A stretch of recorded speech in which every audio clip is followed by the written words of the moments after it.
Okay guys, हमने पिछली video में क्या डिस्कस किया? एक्सपोजिशन। अब एक्सपोजिशन के बाद जो है आपको पता है कि हमने आउटलाइन में क्या पॉइंट डिस्कस किया हुआ है।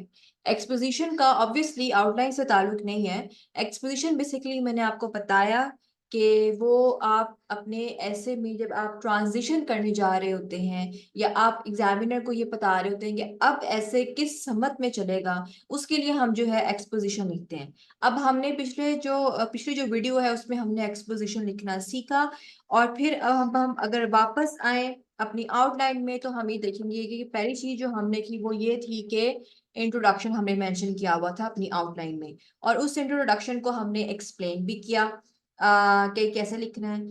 और फिर उसके बाद सेकंड पैराग्राफ कौन सा था? एक्सपोजिशन का। अच्छा, अब जब आप आउटलाइन देखते हैं तो आउटलाइन में सेकंड पॉइंट लिखा हुआ है फ्रेमिंग द इशू, डिफाइनिंग दी की वेरिएबल्स। तो अब हमने पैराग्राफ्स लिखने हैं उन की वेरिएबल्स को डिफाइन करने के लिए जो हमने आउटलाइन में मेंशन किए। जैसे कि आप देख सकते हैं कि हमने एक जो पहला वेरिएबल जो हमने चूज किया वो था होली वॉर्स। थोड़ा सा डिस्क्राइब भी कर दिया कि जी होली वॉर्स क्या है, wars that have a religious dimension to them.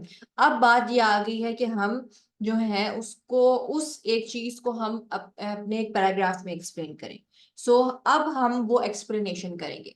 Holy war is any form of warfare that has a religious dimension to it.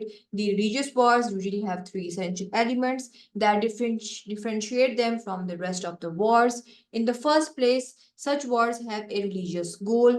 Secondly, religious wars can be sanctioned by a religious leader having legitimate authority. Lastly, religious wars usually promise some spiritual reward for those.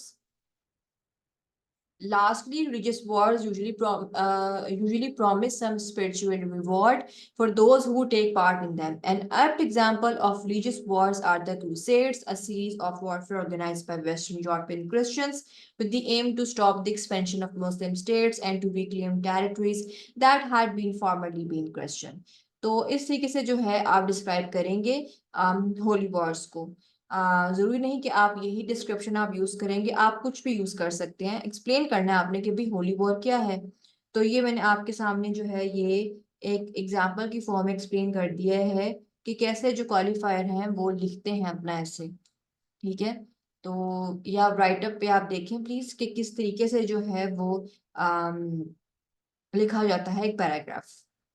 ठीक है, यानी points में बताया, पहले बताया भी holy war क्या है, उसके बाद उसकी फर्दर एक्सप्लेनेशन, फिर फर्स्टली, सेकेंडली, थर्डली या लास्टली, इस तरीके से जो है सेंटेंसेस को यूज करते हुए आप उनको एक्सप्लेन करते जाते हैं उसी टर्म को जिसके बारे में आपने पैराग्राफ शुरू किया है। कोई एग्जाम्पल दे दें एंड पर और फिर जो है आप वहां पे इसको बस कंक्लूड कर दें। तो इस तरीके से जो है आपका एक पैराग्राफ बन जाता है for defining the key variable.